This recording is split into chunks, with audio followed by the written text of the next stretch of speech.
अब देखा जाए तो हमारे पास इसकी जो सेकंड डिफिनेशन आ जाती है, इट इज़ ट्रांसफर, ठीक है, body due to temperature difference, due to temperature difference, ये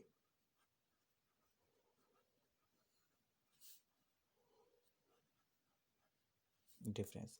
ये सेकंड डिफिनेशन आप सिंपल से इसी में से मॉडिफाई कर सकते हैं कि फॉर्म ऑफ एनर्जी है which flow from one body to another body due to temperature difference. ये दो डिफिनेशन इसकी आ जाती हैं। अब यहाँ पे सोर्सेज ऑफ हीट, तीन चार सोर्सेज में आपको बता देता हूँ, ठीक है। सोर्सेज ऑफ हीट आप लोगों ने तीन चार सोर्सेज लिखनी है। सोर्सेज ऑफ हीट मतलब इसका ये है कि आपके पास हीट कहाँ से आती है, कौन सी चीज़ें हैं जो आपके पास हीट जनरेट करती हैं, यानी आपके पास हीट को जनरेट करने की कौन कौन सी चीज़ें हैं। तो हमारी अर्थ के लिए अगर देखा जाए तो अर्थ के लिए जो सन है, sun is main source of heat. अब सन पे थर्मोन्यूक्लियर रिएक्शन होते हैं जिसकी वजह से वहाँ से हीट जो है ज़मीन की तरफ ट्रांसफर होती है, is the main source of heat. और क्यों ट्रांसफ़र होती है, देखो मैंने कहा हार्टर बॉडी से कोल्डर बॉडी, और सन का जो टेम्परेचर है, सन का जो टेम्परेचर है वो ऑलमोस्ट 5000 जो है केल्विन है, ठीक है, 5000 केल्विन। और इसके मुकाबले में जो अर्थ का टेम्परेचर आ जाता है वो ऑलमोस्ट 310 केल्विन आ जाता है, सही है। तो इतना ज़्यादा हीट डिफरेंस है, डेट्स वाई आपके पास वहाँ से हीट फ्लो करके यहाँ पे आती है। अब सेकंड जो हमारे पास सोर्स है वो अगर हम बात करें तो जो हमारे पास फॉसिल फ्यूल हैं, ठीक है, फॉसिल फ्यूल, ठीक है, हमारे पास आ जाते हैं। फॉसिल फ्यूल में हमारे पास आता है ऑयल, गैस एंड कोयल, ठीक है। Second fossil fuel are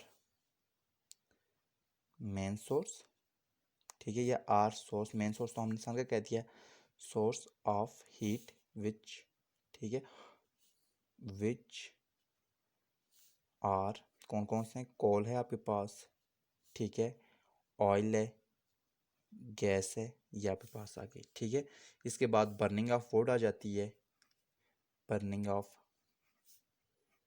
would, इससे भी आपके पास हीट जो है प्रोड्यूस होती है। इसके बाद अगर बात की जाए हमारे पास तो heat can be produce by fraction, जैसे आप अपने हाथ को सर्दियों में रब करते हैं तो आपके पास क्या होता है, हीट प्रोड्यूस होती है। Heat can be produced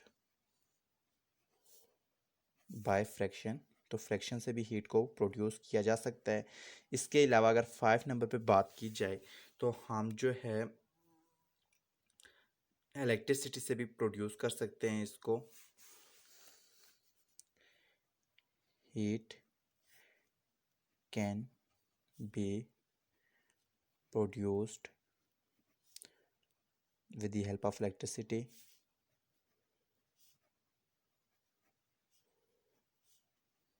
electricity.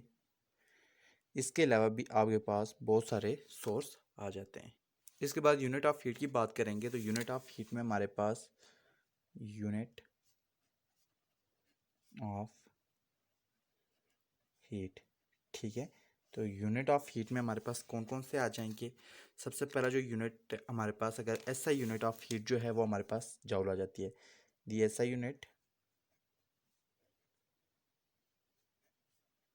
Of heat is joule, ठीक है। वर्क और एनर्जी दोनों की जो है हमारे पास, या हीट की जो यूनिट आती है वो हमारे पास सेम आती है, ठीक है। तो हमारे पास 1 जॉल जो है वो 1 न्यूटन मीटर के इक्वल होता है। तो 1 joule is equal to 1 newton metre, ठीक।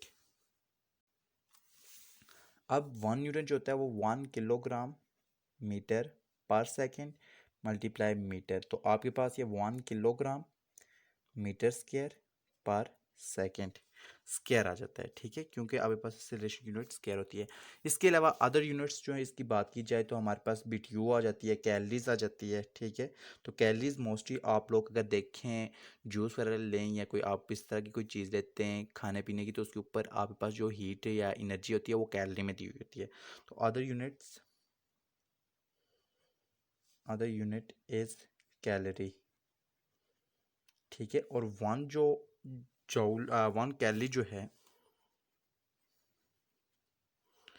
ये आपके पास 4.81 जॉल्स के इक्वल होती है। ये बात आपने याद रखनी है और ये एमसीक्यूज में भी आ सकता है। अब नेक्स्ट चीज़ जो हमने स्टडी करनी है वो है हमारे पास थर्मल एक्सपेंशन एंड कंट्रैक्शन। वो इंशाल्लाह हम नेक्स्ट लेक्चर में स्टडी करेंगे।